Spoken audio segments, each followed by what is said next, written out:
ये उनका एक इनिशिएटिव था यूके का कि उन्होंने ये कहा कि जो भी बंदा जो है वो आउट ऑफ जॉब हो गया है तो उसको 80% of what he is earning before Covid तो हम पे करेंगे। अब मतलब ये कि ये सिर्फ गवर्नमेंट सर्वेंट्स के लिए नहीं है, जो भी सोसाइटी में मौजूद है जब वो कोविड की वजह से आउट ऑफ जॉब हो गया तो उसको गवर्नमेंट ने। अब इसके लिए यहाँ पे क्वेश्चन पैदा होता है, वो ये कि भाई देखें 20 साल तक उनका डेफिसिट हम देख रहे हैं कि मुसलसल बजट उनका डेफिसिट में है, तो अचानक उनके पास इतनी अमाउंट कहाँ से आएगी कि वो हर एक को फाइनेंस करें, हर एक को उसकी इनकम का 80% दें।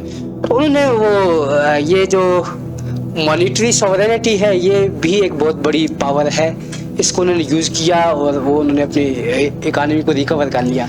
तो एनीवे करेंसी प्रिंटिंग दो सिचुएशंस में इन्फ्लेशनरी नहीं होती। जब आप नई इकोनॉमिक एक्टिविटी को ऐड कर रहे हैं उस वक्त ये इन्फ्लेशनरी नहीं होती, और जब आपके पास रिसेशन हो तो उस वक्त इन्फ्लेशनरी नहीं होती। लेकिन ये एडवाइस वो एडवांस्ड कंट्रीज़ के लिए, हमारे लिए इसकी बिल्कुल उल्ट होती है। हमें उस वक्त लेजिस्लेशन करवा रहे थे कि भाई आपने सेंट्रल बैंक से बारो करना ही नहीं है। फाइनेंसिंग है, सलम फाइनेंसिंग क्या है जी, आप एडवांस में पेमेंट देते हैं बंदे को, भाई ये प्रोडक्ट मुझे 4 महीने बाद चाहिए। और ये जब नबी सल्लल्लाहु अलैहि वसल्लम ने सूद को हराम करार दिया तो मुतबादल के तौर पे उस ज़माने में ये राइज था और इसको नबी सल्लल्लाहु अलैहि वसल्लम ने इंडोर्स किया कि भाई ये वे जो है जायज़ है। तो अब मसलन आपने कोई भी चीज़ ग्रो करवानी है, ये टच करें ही नहीं आप इंटरेस्ट रेट को। आप जो है फॉर एग्जांपल ये चाहते हैं कि जो प्रोडक्शन है काटन की वो डबल हो जाए, और उसके लिए लोगों के पास रिसोर्सेज नहीं, आप जस्ट उनको पैसे दें और by the end of term आप उनसे ये कहें कि भाई इतनी काटन हमारी है, बाकी आपके पास इससे सरप्लस प्रोड्यूस होती है तो जहाँ मर्जी आप इस्तेमाल करो, जिस तरह से मर्जी आप बेचो। अच्छा, अब इसमें मजे की बात ये होगी कि अगर we will finance in this way तो ये डायरेक्ट से सप्लाई साइड में इंजेक्शन होगा कि जब हम लोगों को प्रोडक्शन के लिए पैसे देंगे तो प्रोडक्शन इंक्रीज होगी, और जब प्रोडक्शन इंक्रीज होगी तो उससे इन्फ्लेशन कम होता है, उससे इन्फ्लेशन ज्यादा नहीं होता। तो दिस और वक्त 10 मिनट है। बहुत शुक्रिया, थैंक यू वेरी मच। अब ये मुश्किल में डाल दिया इतने एक्सपर्ट लोगों के बाद बोलने का चांस देके। प्लीज नेक्स्ट स्लाइड पे जाइएगा। ये जरा हमारे सामने जो डेटा है, this is showing the budget situation in UK, और इसमें राइट साइड पे आप हमारे पास जीडीपी ग्रोथ रेट है यूके का ही। इसमें आप देखें कि ये नेगेटिव बार्स आपको नजर आ रहे हैं बजट की, तो ये हर साल उनका डेफिसिट बजट था कंटिन्यूसली फ्रॉम 2000 अप टू 2020 उनका जो भी बजट आया वो डेफिसिट बजट आया। मतलब ये कि government is earning less revenue और कंज्यूम ज़्यादा कर रहे हैं वो लोग, ठीक है। फिर 2020 में क्या हुआ, कोविड आ गया। कोविड से जिन कंट्रीज़ को सबसे ज़्यादा हिट किया उनमें एक यूके भी शामिल है, और उसकी वजह से क्या हुआ, उनका जीडीपी ये अगर आप राइट साइड पे देखें तो 21% फॉल कर गया। जब ये फॉल कर गया तो जाहिर है कि गवर्नमेंट का रेवेन्यू भी कम हुआ। अब एक आम आदमी ये सोचेगा कि गवर्नमेंट का रेवेन्यू कम हुआ है तो गवर्नमेंट शुड कंज्यूम लेस, ठीक है। लेकिन उन्होंने कंज्यूम इतना किया कि उनको वो बजट डेफिसिट बहुत बड़ा बार आपको नजर आ रहा है, इतना बड़ा बार, यानी एकदम से बजट डेफिसिट में इतना इंक्रीज हो गया, उन्हें उसकी परवाह नहीं की और उन्होंने लोगों को रिलीफ दिया। अब उसका रिजल्ट क्या हुआ, एक ही क्वार्टर में उनकी रिकवरी हो गई। ये जीडीपी ग्रोथ को देखें, आपको नेगेटिव बार के बाद एकदम से आपको पॉजिटिव बार नजर आ रहा है, विच इज टेलिंग दैट उनके यहाँ रिकवरी हुई। Next slide please. ये उनका एक इनिशिएटिव था यूके का कि उन्होंने ये कहा कि जो भी बंदा जो है वो आउट ऑफ जॉब हो गया है तो उसको 80% of what he is earning before Covid तो हम पे करेंगे। अब मतलब ये कि ये सिर्फ गवर्नमेंट सर्वेंट्स के लिए नहीं है, जो भी सोसाइटी में मौजूद है जब वो कोविड की वजह से आउट ऑफ जॉब हो गया तो उसको गवर्नमेंट ने। अब इसके लिए यहाँ पे क्वेश्चन पैदा होता है, वो ये कि भाई देखें 20 साल तक उनका डेफिसिट हम देख रहे हैं कि मुसलसल बजट उनका डेफिसिट में है, तो अचानक उनके पास इतनी अमाउंट कहाँ से आएगी कि वो हर एक को फाइनेंस करें, हर एक को उसकी इनकम का 80% दें। तो उन्होंने वो ये जो मॉनिटरी सॉवरेनिटी है ये भी एक बहुत बड़ी पावर है, इसको उन्होंने यूज़ किया और वो उन्होंने अपनी इकानमी को रिकवर कर लिया। Next please. अच्छा, ये स्टोरी है इसकी इटली की, तो यहाँ भी आपको रफली सेम पिक्चर नज़र आ रही है, उसी तरह से वो ग्राफ आपके डेफिसिट का भी एंड ग्रोथ का भी। अच्छा, इन्होंने एक जो है वो स्कीम जो उस वक्त इंट्रोड्यूस करवाई वो थी loan guarantee scheme.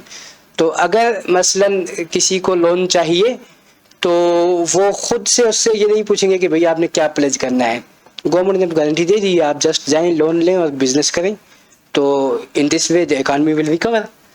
Next please. ये ब्राज़ील का है डेटा, तो इसमें भी रफली वही पिक्चर हमें नज़र आ रही है। तो ये वो कंट्रीज हैं जो चाइना के बाद सबसे ज़्यादा इफेक्ट हुए थे कोविड में। इन सब ने एक ही किस्म की स्ट्रेटजी अपनाई, किसी के पास कोई सेविंग टाइप चीज़ है ही नहीं, लेकिन उन्होंने सेंट्रल बैंक को इस्तेमाल किया और करेंसी क्रिएट की, वो लोगों को दी और उससे रिकवरी होगी। अब हमारे यहाँ एक कन्फ्यूजन ये फैलाई जाती है कि भाई हमारे यहाँ इसी दौरान क्या हुआ कि एक तो हमने 7,000 बिलियन जो स्टेट बैंक का लोन था, स्टेट बैंक से गवर्नमेंट ने बारो किया हुआ था, वो कमर्शियल बैंकों से हमने लोन पकड़ के उनको वापस किया। इसका मतलब है हमने मार्केट में से पैसे जितने भी है वो वापस उठा लिए, वो सारे उठा कर स्टेट बैंक को दे दिए। तो अब हम बिजनेस कैसे कर सकते हैं, या यहाँ पे कोई बिजनेस कैसे करेगा? बिल्कुल दुनिया की रिवर्स स्ट्रेटजी। और उसके अलावा हमने उसी दौरान ये लेजिस्लेशन पास करवा ली कि भाई स्टेट बैंक से डायरेक्ट बारो किया ही नहीं जा सकता, अगर बारो करेंगे तो कमर्शियल बैंक उनको खाम से हम जो है वो पहले दे के आएंगे कमीशन, और उसके बाद जो है वो गवर्नमेंट आगे चलेगी। तो एनीवे नेक्स्ट प्लीज। अच्छा, सोल्यूशन जो ग्लोबली अडॉप्ट होता है वो ये मॉनेटरी ईजिंग है, लोगों को आप इजी मनी दें और उससे वो बिजनेस करें, तब रिकवरी होती है। लेकिन हमारे यहाँ इसके बिल्कुल अपोजिट चल रहे हैं। नेक्स्ट। अच्छा, ये इसमें एक और कन्फ्यूजन जो क्रिएट की जाती है, अगर आप लोग सेंट्रल बैंक बारोइंग करेंगे तो वो इन्फ्लेशनरी होगी। तो ये ऐसा है, बिल्कुल इन्फ्लेशनरी होती है। जैसे जिम्बाब्वे में एक दफ़ा ये हुआ 2006 में, उन्होंने अनाउंस किया कि हम सारा डेट जो है वो पे करेंगे by borrowing from the central bank. तो उसकी वजह से उनका इन्फ्लेशन 1 मिलियन % हो गया एक ही साल में। तो अल्टीमेटली ये हुआ कि आप $1 बिलियन का नोट लेके जाएं तो आपको सिर्फ उसके बदले एक अंडा मिल सकता है और कुछ भी नहीं।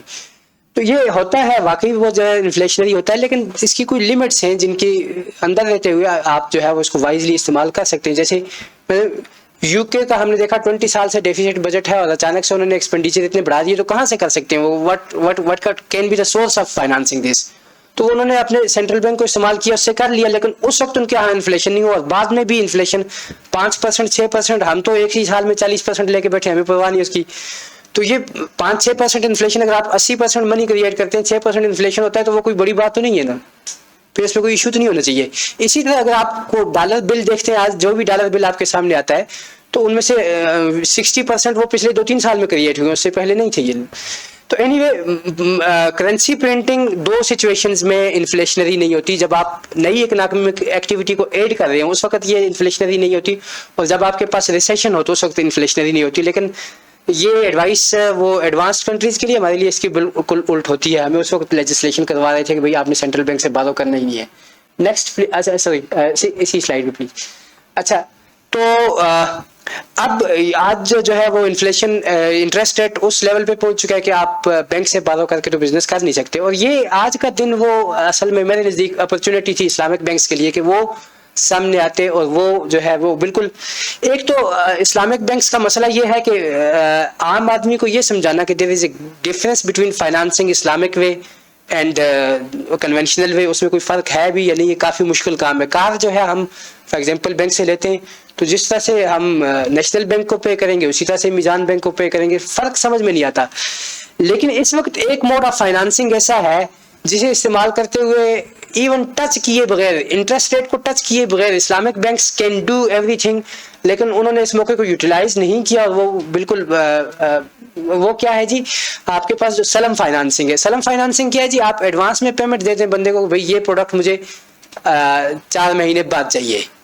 और ये जब नबी सल्लल्लाहु अलैहि वसल्लम ने सूद को हराम करार दिया तो मुतबादल के तौर पे उस ज़माने में ये राइज था, और इसको नबी सल्लल्लाहु अलैहि वसल्लम ने इंडोर्स किया कि भाई ये वे जो है जायज़ है। तो अब मसलन आपने कोई भी चीज़ ग्रो करवानी है, इवन टच करें ही नहीं आप इंटरेस्ट रेट को, आप जो है फॉर एग्जांपल ये चाहते हैं कि जो प्रोडक्शन है काटन की वो डबल हो जाए, और उसके लिए लोगों के पास रिसोर्सेज नहीं, आप जस्ट उनको पैसे दें, और by the end of term आप उनसे ये कहें कि भाई इतनी काटन हमारी है, बाकी आपके पास इससे सरप्लस प्रोड्यूस होती है, तो जहाँ मर्जी आप इस्तेमाल करो, जिस तरह से मर्जी आप बेचो। अच्छा, अब इसमें मजे की बात ये होगी कि अगर we will finance in this way, तो ये डायरेक्ट से सप्लाई साइड में इंजेक्शन होगा कि जब हम लोगों को प्रोडक्शन के लिए पैसे देंगे तो प्रोडक्शन इंक्रीज होगी, और जब प्रोडक्शन इंक्रीज होगी तो उससे इन्फ्लेशन कम होता है, उससे इन्फ्लेशन ज्यादा नहीं होता। तो this is the way that you can print the currency, you can inject the money into the economy without having any inflationary effect. लेकिन अगर आप suppose ये चाहते हैं कि ना इंजेक्शन हो मॉनिटरी सारा, आपके पास जो रेवेन्यू बचे हुए जो आप 7,000-8,000 बिलियन उठा के देते हैं बैंकों को सूद की तौर पे, वो कम करो उसको, उसमें से 1,000 बिलियन बचाओ और उसको इस तरह से कंज्यूम करो. तो anyway there is a way. Next please. तो ये सलम का वो मुख्तसर सा स्केच है. टेक्निकल डिटेल्स इसकी मैंने नहीं लिखी. Make a sale agreement with producer, और उसको एडवांस में आप पैसे दे दें और उसको ये कहें कि भाई, यानी उसके साथ टर्म्स बड़ी क्लियरली डिफाइन कर लेंगे, भाई ये इस टाइप की प्रोडक्ट होगी, इतने अरसे बाद हम वापस लेंगे, ये उसकी कीमत होगी, ये सारी चीज़ें एडवांस में तय कर दें. और ये वो एग्रीमेंट है जिसको नबी सल्लल्लाहु अलैहि वसल्लम ने एंडोर्स किया है. और इसी के पैरेलल एक थोड़ा सा डिफरेंस के साथ इस्तिस्ना होता है, वो मैन्युफैक्चरिंग को फाइनेंस करने के लिए वो भी मौजूद है. यानी you can do the agricultural financing in this way and you can do the manufacturing financing in this way. तो आपको यहाँ पे अगर मैं किसी के साथ ये एग्रीमेंट करता हूँ कि पोटैटो प्रोड्यूस करो, by the end of term I will get potato, तो मुझे यहाँ पे काइबोर को रेफर करने की कहीं पे जरूरत है? इंटरेस्ट रेट को वो बोले 25% के बजाय 40% कर दे, उससे हमें क्या सरोकार है? भाई हमने प्रोडक्ट के साथ में डील की है, by the end of term अगर सपोज इन्फ्लेशन हो जाता है तो इसमें भी आपको कोई परवाह नहीं. जैसे आपके पास ये अमूमन ये होता है, बैंक से बारगिंग कर रहे हैं, बैंक रिलक्टेंट होता है, भाई आज तो इन्फ्लेशन सपोज 10% है और ये अगले महीने एक्सपेक्टेड है कि 15% चला जाएगा, तो अब मुझे आज से ही इंटरेस्ट रेट हाई कर लेना चाहिए. ठीक, तो अगर हम वो फाइनेंसिंग इन टर्म्स पे कर रहे होंगे तो फिर इससे क्या परवाह है? भाई हमने प्रोडक्ट लेनी है, अगर इन्फ्लेशन हुआ तो वो प्रोडक्ट भी महंगी हो जाएगी, हमें हमारी रियल मनी है वो रिकवर हो जाएगी. Next please.